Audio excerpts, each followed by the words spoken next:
Perkenalkan, nama saya Christian Mowiling, saya dari kelas 11 IPA 1. Tujuan saya membuat video ini untuk memenuhi tugas Bahasa Indonesia materi tentang teks resensi. Baik, di sini saya akan meresensi sebuah buku yang berjudul Surat Kecil untuk Tuhan. Penerbitnya yaitu Inandra Published, tahun terbitnya 2008, cetakan pertamanya di Jakarta September 2011. Tebal bukunya 232 halaman dan pengarangnya adalah Agnes Danovar.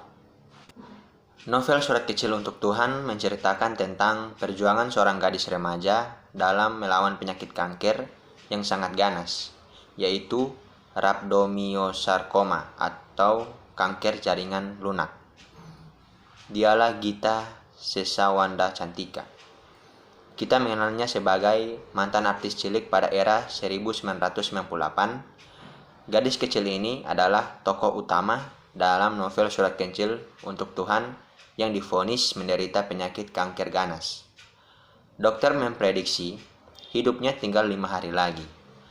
Kanker jaringan lunak itu setiap harinya menggerogoti wajahnya sehingga terlihat buruk dan kelihatan tua. Walau dalam keadaan sulit, Keke terus berjuang untuk tetap bertahan hidup dan tetap bersekolah layaknya gadis normal yang lainnya. Orang tuanya berat untuk mengambil keputusan mengenai hal itu. Bagaimanapun sebagai orang tua, mereka juga tidak tega melihat keadaan Keke seperti itu, sehingga mereka merahasiakan penyakit kanker tersebut dari Keke. Namun pada akhirnya, Keke mengetahui penyakit yang ia derita. Ia pun pasrah dan tidak marah kepada siapapun yang merahasiakan penyakit ini darinya. Ia selalu memberikan senyuman kepada siapapun dan menunjukkan perjuangannya bahwa walaupun dia terserang penyakit kanker, dia masih bisa berprestasi di sekolahnya. Tuhan menunjukkan kebesaran hatinya dengan memberikan nafas panjang kepada Keke untuk lepas dari kanker itu walaupun hanya sesaat. Namun kanker itu kembali setelah sebuah pesta yang keluarganya buat. Seakan kebahagiaan yang ia rasakan cuman sesaat. Keke sadar bahwa nafasnya di dunia ini semakin terasa sempit. Ia tidak pernah marah dan menyalahkan Tuhan. Keke tetap bersyukur mendapatkan sebuah kesempatan untuk bernafas lebih lama daripada vonis 5 hari hingga bertahan 3 tahun lamanya. Waktu pun berlalu dan kondisi Keke tak kunjung membaik hingga pada akhirnya dia harus dirawat inap di RSCM dan mengalami koma selama 3 hari.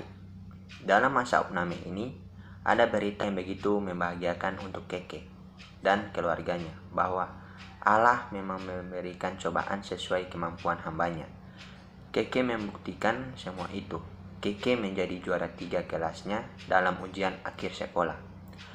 Di sisi lain, dokter menyerah terhadap kanker yang diderita oleh Keke. Di nafasnya yang terakhir, ia menuliskan sebuah surat kecil kepada Tuhan. Surat yang penuh dengan kebesaran hati yang berharap tidak ada air mata lagi di dunia ini yang terjadi kepadanya dan kepada siapapun. Nafasnya telah berakhir 25 Desember 2006. Tepat setelah ia menjalankan ibadah puasa dan melaksanakan Idul Fitri terakhir bersama keluarga dan semua sahabatnya. Namun kisahnya menjadi abadi dan menginspirasi banyak orang. Adapun kelebihan dan kekurangan dari novel ini.